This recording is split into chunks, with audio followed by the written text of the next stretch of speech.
이 시간 우리가 함께 읽은 본문에서 영적인 분별력이라는 제목으로 하나님의 말씀을 나누도록 하겠습니다. 교회에서 또 신앙생활하는 가운데 영적 분별력이라는 말을 많이 사용하는 경우가 있어요.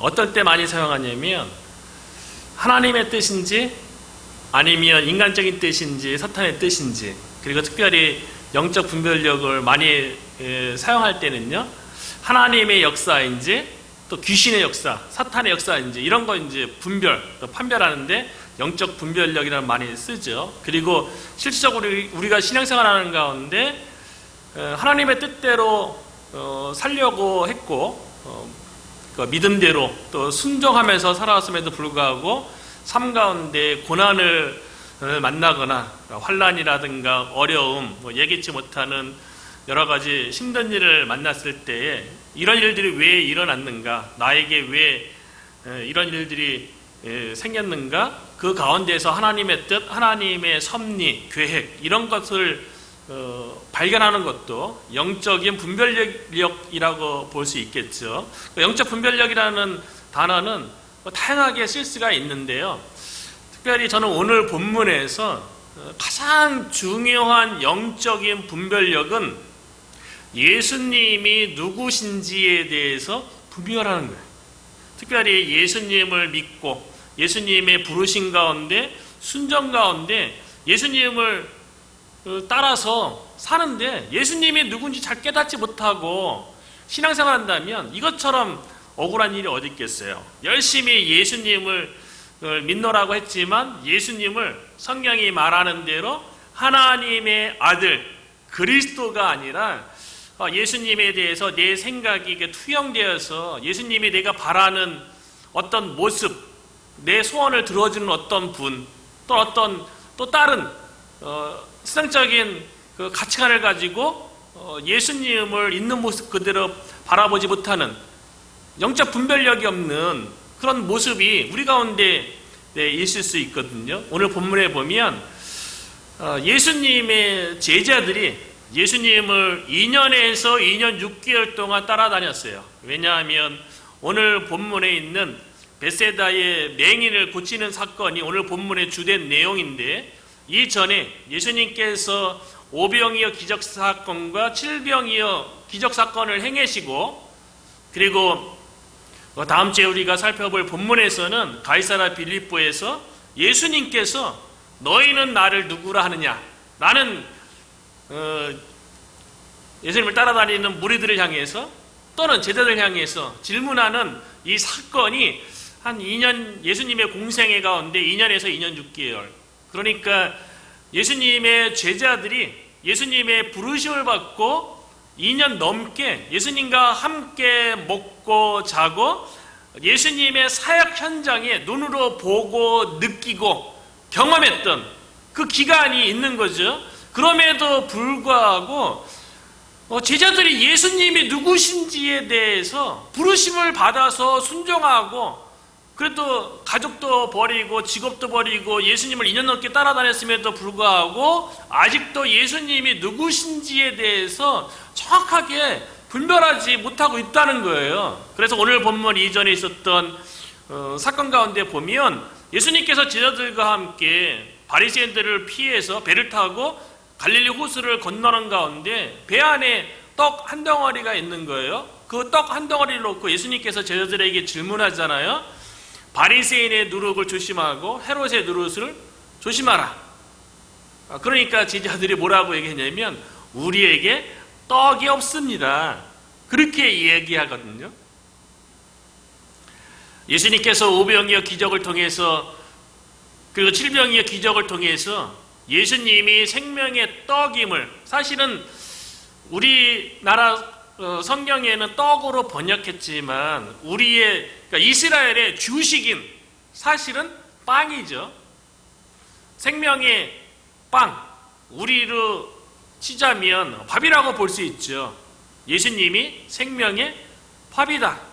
우리에게 생명을 유지시켜주고 건강하게 돕는 빵, 그리고 밥. 예수님이 생명의 떡이라는 거예요.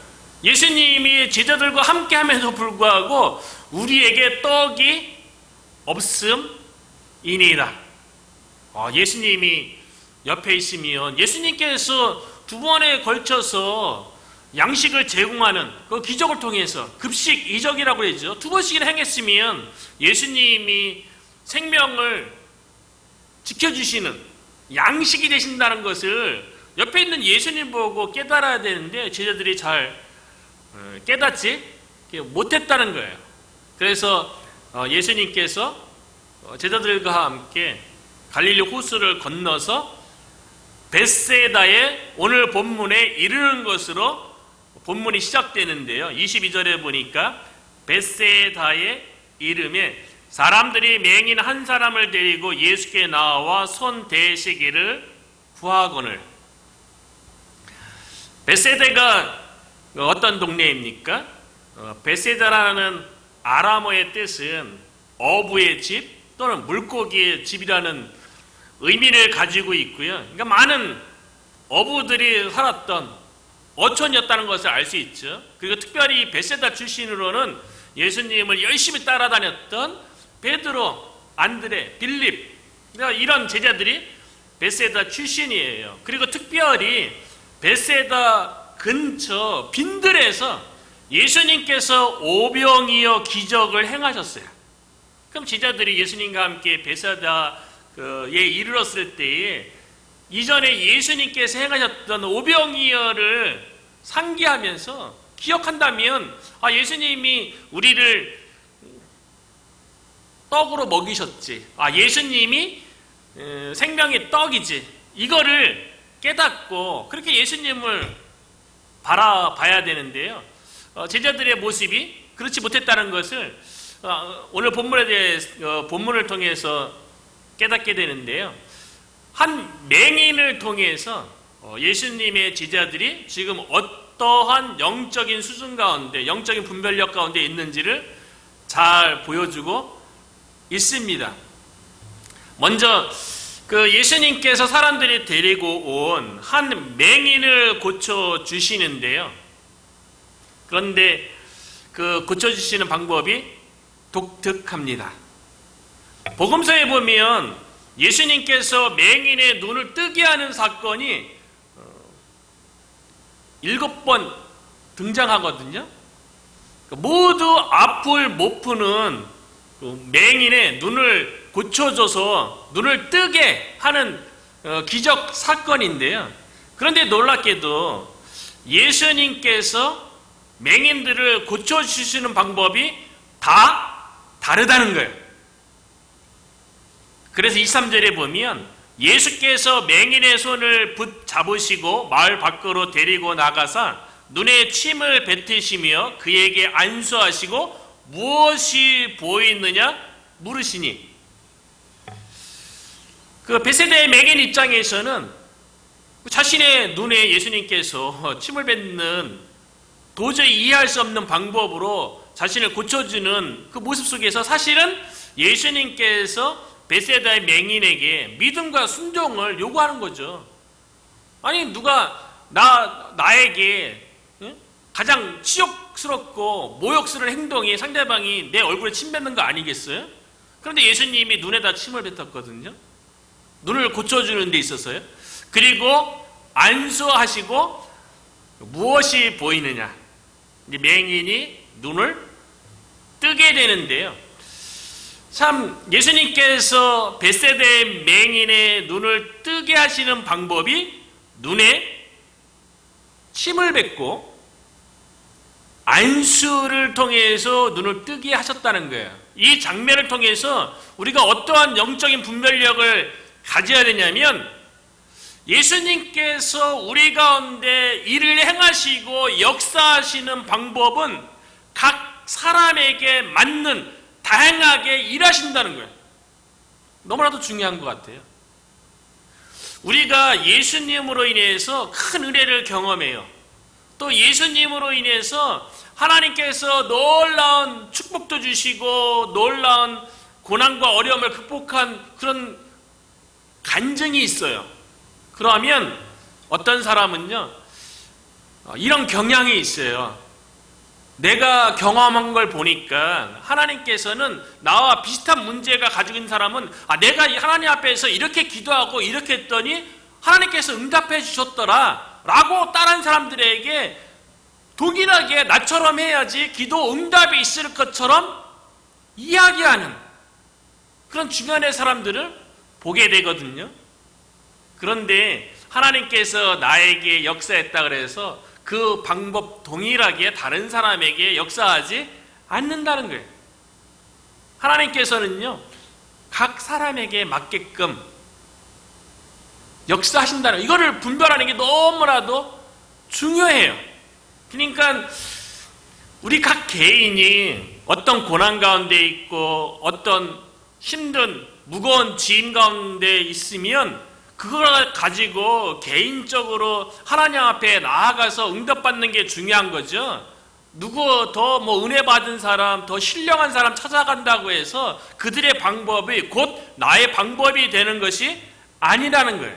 그래서 복음서에 등장하는 7번의 맹인이 눈을 뜨는 그 사건 가운데 예수님이 고치시는 다양한 방법을 보게 되면요, 마태복음 9장에 등장하는 베데스다 근처의 두 맹인은요, 예수님께서 너희 믿음대로 되라 이 말씀 선포로 눈을 뜨게 하셨어요. 그리고 마태복음 12장에는 귀신 들려 보지 못하는 사람은요, 귀신을 쫓아내심으로 고쳐주셨어요. 그리고 마가복음 8장 오늘 본문이죠, 벳세다의 맹인은 눈에 침을 뱉고 안수해 주시고 눈이 완전히 떠지지 못하니까 다시 한번 두 번째 안수해서 모든 것을 밝히 보게 되는 그런 오늘 본문의 사건인 거죠. 그리고 요한복음 9장에서는요, 태생부터 맹인된 사람은요, 예수님께서 땅바닥에 침을 뱉어서 진흙을 이긴 다음에 그 진흙을 그 맹인의 눈에 바른 다음에 실로암 못에 가서 씻으면 나을 거라는 이 말씀을 주시고, 또 실질적으로 맹인이 그 말씀에 순종해서 실로암 못에 가서 눈을 씻었더니 보게 되었죠. 그리고 마가복음 10장과 누가복음 18장에 나오는 여리고의 바디메오는요, 가라 내 믿음이 너를 구원하였느니라 말씀 선포로 눈을 뜨게 해주시고요. 그 여리고의 두 맹인 마태복음 20장에 기록된 것은요, 예수님께서 그들의 눈을 만지시니까 즉시 보게 되었고요. 그 누가복음 11장에 있는 맹인이자 말 못하는 사람을 귀신을 쫓아내 주심으로 고쳐 주셨다는 거예요. 우리가 하나님의 은혜를 사모하죠. 또 하나님께서 우리의 삶 가운데 일하시기를 원하시는 부분들이 있죠. 우리 각자가 하나님 앞에 진실한 마음으로 오직 하나님만 바라보고 하나님께 나아가면 나에게 맞는 방법, 나에게 맞는 은혜로 하나님께서 응답해 주실 줄로 믿습니다. 하나님께서 나에게 다양한 방법 중에 한 방법으로 나를 찾아와 주시고 만나 주시고 내 문제를 해결해 주시고 은혜 베풀 것에 대해서 분별할 수 있는 그와 같은 영적 분별력이 저와 여러분에게 있기를 주님의 이름으로 축원합니다. 마지막으로 이 벳세다 맹인의 눈을 뜨게 하는데 예수님께서요, 좀 전에 얘기했지만 눈에 침을 뱉고 첫 번째 안수했을 때 무엇이 보이느냐 이렇게 예수님께 물었을 때요, 맹인이 완전히 보지 못했습니다. 24절이죠. 쳐다보며 이르되 사람들이 보이나이다. 나무 같은 것들이 걸어가는 것을 보나이다 하거늘. 맹인이 예수님의 첫 번째 고침 사건을 통해서요, 눈이 떠지긴 떠졌는데요, 사람인지 나무인지 구분이 가지 않아요. 정확하게 사람은 사람으로 나무는 나무로 봐야 되는데 정확하게 구분 가는 게 아니에요. 그 사람이 나무가 걷는 것처럼 보이고 나무가 사람처럼 보이고 이런 상황 가운데 있는 거예요. 지난주에 이어서 서두에도 얘기했지만 오늘 본문이 예수님을 열심히 따라다녔던 제자들의 영적인 수준, 영적 분별력을 보여준다고 얘기했는데, 마치 제자들의 모습이 첫 번째 안수했을 때 맹인들이 사람과 나무를 구분 못하는 것처럼 어쩌면 제자들의 모습이 이 맹인의 모습이 아닌가 그런 생각이 드는 거예요. 예수님을 그렇게 열심히 쫓아다녔고 예수님의 은혜와 예수님의 능력과 기적을 수없이 체험했음에도 불구하고 예수님이 생명의 떡이라는 것을 여전히 영적으로 분별하지 못하는 거예요.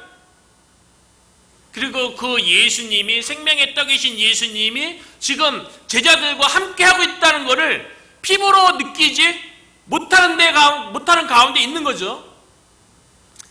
우리들도 예수님을 믿는 가운데 참 잘 믿는 게 어려운 것 같아요. 신앙생활 가운데 가장 중요한 거는 저는 예수님을 잘 믿는 거예요. 예수님의 하나님의 아들 메시아 그리스도라고 믿는 것, 이것만 잘 믿어도 신앙생활은 완성되는 거 아니겠어요? 예수님이 하나님의 아들 메시아라는 것, 그리스도라는 것, 이거에 우리가 더 보태서 믿을 게 뭐 있습니까? 부족한 것이 뭐 있습니까? 예수님을 믿는데 예수님의 하나님의 아들 그리스도라는 것을 믿는다면 그 안에 모든 문제의 해답이 있는 거죠.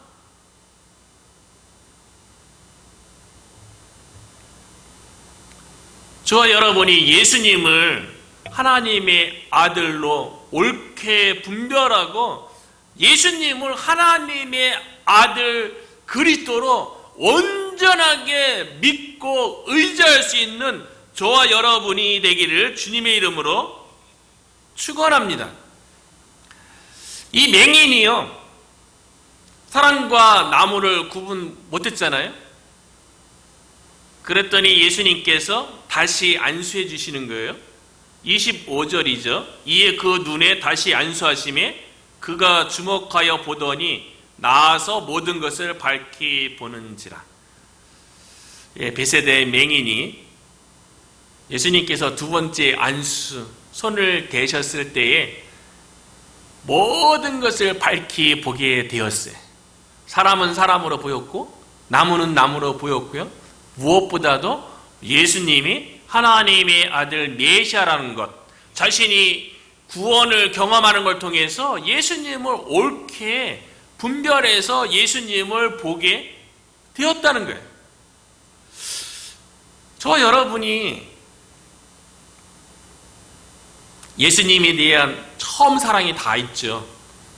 예수님을 인격적으로 만났을 때에 그 하나님의 사랑과 그 은혜에 대해서, 축복에 대해서 감격하지 않은 사람이 누가 있겠어요? 그럼에도 불구하고 우리가 하나님을 만나 은혜가 있고 경험이 있고 하나님의 은혜도 알아요. 그런데 우리에게도 예수님이 두 번째 안수와 같이 예수님을 다시 한번 깊이 경험하고 예수님을 만나는 은혜의 체험이 우리에게 필요한 것이 아닌가 그런 생각이 드는 거예요. 하나님, 우리에게 예수님의 두 번째 안수를 허락하여 줘서 우리의 눈이 밝아져서 모든 것을 분별하게 하여 주시옵소서 라고 우리가 기도했으면 좋겠습니다. 예수님을 다시 만나면 우리의 삶 가운데 있는 어떤 고난, 어떤 어려움, 내가 이해하지 못하는 여러 가지 상황과 환경들에 대해서 그곳에 하나님의 뜻과 계획이 있음을 밝히 알게 되는 분별력이 생길 줄로 믿습니다. 구약의 인물 가운데요, 하나님을 다시 깊이 경험함으로 영적 분별력이 생겼던 두 인물을 잠시 살펴봤으면 좋겠는데요. 첫 번째는 야곱이에요. 야곱이 형 에서의 축복권, 아버지가 장자에게 줄 그 축복을 야곱이 형처럼 변장을 하고 들어가서 아버지로부터 형 에서에게 주어질 모든 축복을 빼앗았죠. 아버지에게 사기를 친 거죠. 나중에 형 에서가 들녘에서 사냥하다가 집으로 들어와서 아버지에게 나에게 축복해달라고 하니까 이미 동생 야곱이 다 가져가서 너에게 줄 더 이상의 축복은 없다. 이 말 때문에 형 에서가 분노하고 동생 야곱을 죽이려고 그렇게 마음먹었던 거 아니겠어요? 이것을 알았던 엄마 리브가가 야곱을 빨리 외삼촌이 있는 밧단 아람으로 피신을 하죠. 피신시키죠. 그래서 야곱이 형 에서를 피해서 막 도망가요. 그런데 밤이 되었습니다. 더 이상 갈 수도 없어요. 오도 가도 못하는 그 상황 가운데 돌베개 베고 잠이 들죠. 아니 그냥 잠잘 것 같으면 주변에 나뭇가지라든가 풀을 푹신하게 해서 그 베개 자지 왜 돌베개를 하고 잠에 들었을까요? 어쩌면 야곱의 지금 심정 아주 고단하고 힘든 그 심정이 돌베개에 베고 자는 야곱의 모습 속에서 잘 드러내는 것이 아닌가 그런 생각이 들어요. 한국 사람들은 뭐 돌베개 베면 뭐 턱 돌아간다는 그런 이야기도 하잖아요. 그런데 이 야곱이 그곳에서 하늘과 땅이 닿는 사닥다리가 놓이고 그 가운데 천사가 오르락내리락하면서 하나님의 음성을 듣게 되죠. 하나님이 내가 너와 함께하겠다. 너를 떠나지 않겠다. 내가 다시 고향으로 돌아오게 해주겠다. 야곱이 하나님을 만났어요. 그리고 그곳 이름을 하나님의 집 베델이라고 이름을 지었습니다. 그리고 밧다란 아람에서 20년의 세월이 흐른 다음에 다시 야곱이 고향으로 돌아올 때에 형 에서에 대해서 여전히 형이 나에 대해서 적대적인 나를 죽이려는 마음을 가지고 있을 거라고 두려운 마음에 가족들과 또 가축으로 선물을 드리는 그거 먼저 보내고 본인은 야복 강가에서 밤새도록 천사와 씨름을 하죠. 호세아 선지자 보니까 하나님께 눈물로 기도했다고 그래요. 그 가운데 야곱이 하나님의 얼굴을 보았어요. 그래서 그곳 이름을 부니엘이라고 했죠. 하나님의 얼굴이라고. 그리고 하나님을 만나는 가운데 야곱이 변화되었어요. 하나님을 깊이 베델에서 하나님 만났지만 야복 강가에서 하나님을 깊이 경험한 다음에요. 야곱이 이스라엘로 바뀌었어요. 그리고 그 다음날 형 에서의 얼굴을 보는데 형 에서의 얼굴을 보니 주의 얼굴을 보는 것과 같았어요. 바뀐 거 아무것도 없어요. 야곱의 마음이 바뀌었어요. 그리고 하나님께서 야곱과 에서가 화해할 수 있도록 은혜를 베풀어 주신 거죠. 형 에서가 자신을 여전히 죽일 것 같았고 원수일 것 같았는데 하나님을 만나고 보니까 주의 얼굴을 보는 것과 같았어요.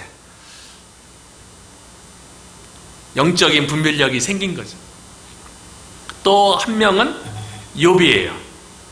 욥은 욥기 1장 1절에 보면 순전하고 하나님 앞에서 정직한 아주 믿음생활 잘하는 동방의 의인이었죠. 그런데 그가 고난을 당합니다. 모든 재산을 잃고 모든 자녀를 잃고 건강도 잃고 아내가 저주하고 친구들이 정죄하죠. 그 모든 고난 가운데 폭풍 가운데 하나님의 음성이 들려오고 욥이 다시 한번 하나님을 깊이 경험한 다음에요. 욥이 이렇게 고백하는 거예요. 이전에는 주에 대해서 듣기만 하였었다니 이제는 주를 눈으로 배옵나이다. 폭풍 가운데 하나님의 음성을 듣고 하나님을 만났던 욥이요. 고난을 통해서 영적인 분별력이 생겼던 거죠. 저와 여러분이 무엇보다도 참 예수님이 누구신지 하나님의 아들 메시아라는 것 그 예수님께서 우리에게 다양한 은혜를 베풀어 주시고 그 예수님을 다시 경험하게 될 때 깊이 경험하게 될 때에 우리의 삶 가운데서 모든 일들을 우리가 직면한 문제든 고난이든 힘든 환경이든 모든 것을 하나님의 뜻에 대해서 하나님의 계획에 대해서 밝히 보게 되는 저와 여러분이 될 줄로 믿습니다. 주의 은혜로 이와 같은 영적인 분별력이 있기를 주의 이름으로 축원합니다.